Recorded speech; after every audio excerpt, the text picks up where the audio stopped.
कमला horror story. ये कहानी करीब 40 साल पुरानी है। 1980s में 23 साल की कमला की जिंदगी में सब कुछ ठीक चल रहा था, पर एक दिन उसके पिता अचानक कहीं गायब हो गए। उसने अपने पिता को बहुत ढूंढा, लेकिन वो कहीं नहीं मिले। कमला की मां की मौत पहले ही हो चुकी थी और वो अपने पिता के लापता होने के बाद बहुत ज्यादा अकेली पड़ गई थी। जब कई कोशिशों के बाद भी उसके पिता नहीं मिले, तो सबने उन्हें ढूंढना ही छोड़ दिया और हार मान ली। इतनी टेंशन के बीच कमला का ध्यान रखने वाला कोई नहीं था, इसलिए कमला के चाचा चाची ने उसकी शादी प्रभाकर परिवार के बड़े बेटे अजीत से कर दी, ताकि कमला का ध्यान रखने के लिए हमेशा कोई हो। अजीत ने कमला को उसके मुश्किल समय में संभाला और वो थोड़ा बेहतर महसूस करने लगी। कमला अपने नए घर में अपनी नई जिंदगी से एडजस्ट करना सीख रही थी और धीरे धीरे खुश होने भी लगी थी। सारा परिवार उसे बहुत प्यार देता था और उसका ख्याल भी रखता था, खासकर उसका देवर राजेश। पर धीरे धीरे चीजें बदलने लगी। एक दिन जब कमला सो रही थी, तो उसकी अचानक किसी के रोने की आवाज से नींद खुल गई।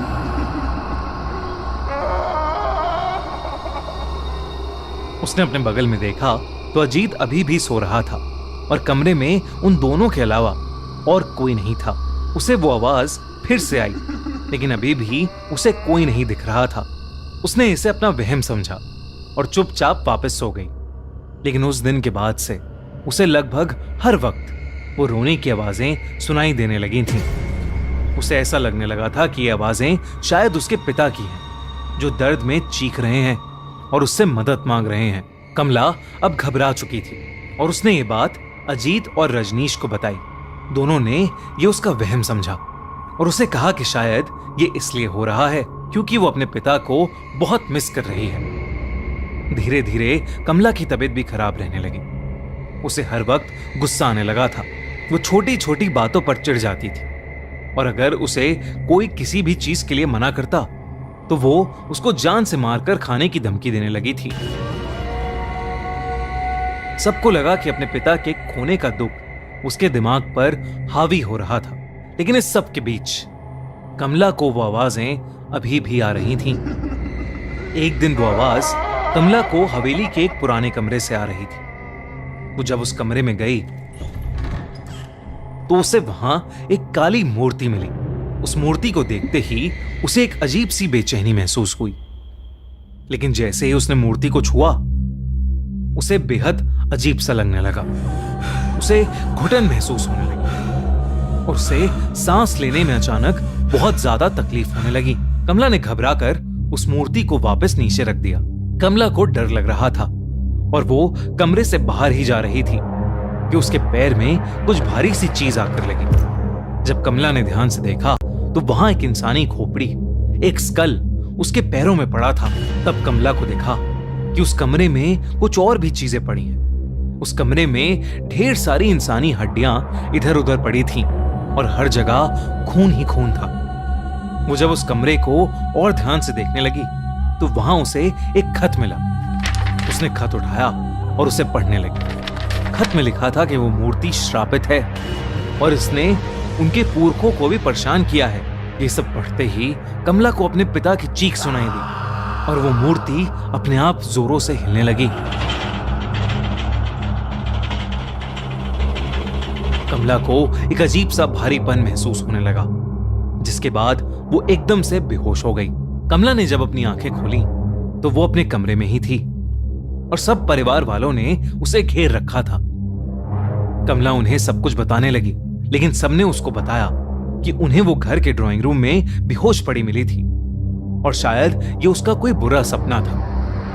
उन्होंने कमला को दवाई दी और उसे सुला दिया, पर उस रात कमला हमेशा हमेशा के लिए बदल गई।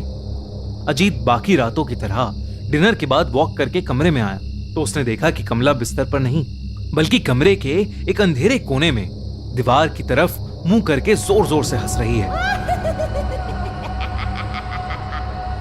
उसने कमला का नाम चिल्लाया। कमला उसकी तरफ मुड़कर रोते हुए, मदद मांगते हुए उससे कहने लगी, मैं निर्दोष हूं, मुझे बचा लो।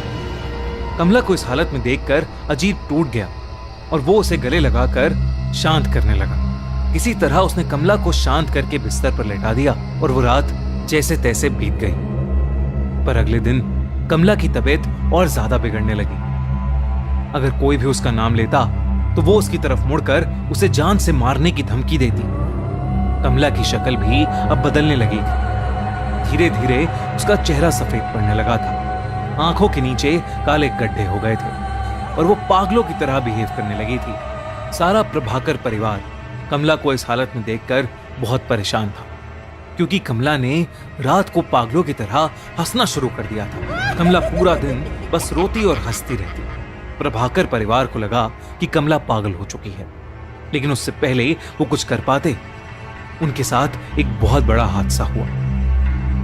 एक दिन शाम को कमला के ससुर अपने रूम में बैठकर चाय पी रहे थे, जब उन्हें एकदम से अपनी पीठ पर ऐसा महसूस हुआ कि जैसे उनकी पीठ में कोई नुकीली चीज घुसा दी। उन्होंने दर्द में जब मुड़कर देखा तो कमला वहां खड़ी पागलों की तरह हंस रही है। कमला के हाथों के नाखून कमला के ससुर की पीठ के अंदर थे। कमला के ससुर ने जोर से चिल्लाया और सब कमला को कंट्रोल करके अंदर ले गए और उसे उसके कमरे में ले जाकर उसे बेड से बांध दिया। लेकिन देर रात अजीत ने देखा कि कमला बिस्तर में थी ही नहीं। उसने बाहर जाकर देखा तो कमला भागती हुई उसके ससुर के कमरे में घुस गई। अजीत कमला को पुकारता हुआ उनके कमरे में घुसा, पर इससे पहले वो कुछ कर पाता, कमला ने अपने ससुर को पकड़ लिया और बिना कुछ सोचे समझे उन्हें जानवरों की तरह मारकर उनके शरीर का मांस नोचने लगी और फिर उसे खाने लगी।